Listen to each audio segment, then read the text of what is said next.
just a day and night. Me and the boy. I will return to you. His mother. She died. My son has not spoken since. He saw terrible things.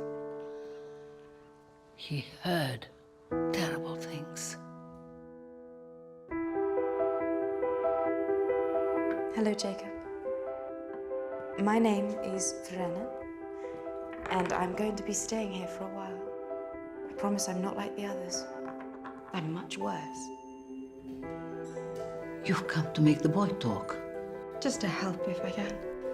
Give me your hands. They're strong, like hers.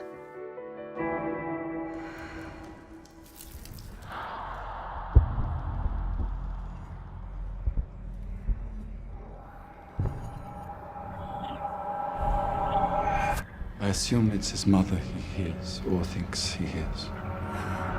You don't believe in such voices? No, Signore, I do not. Jacob doesn't want you here. He hasn't shown it yet, but he will. Jacob! Jacob!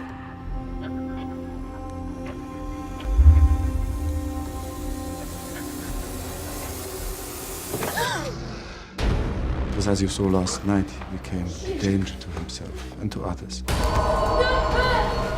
Jacob! The boy is all that matters. The voice is real. Oh, man. I must leave. No. She's given me her illness.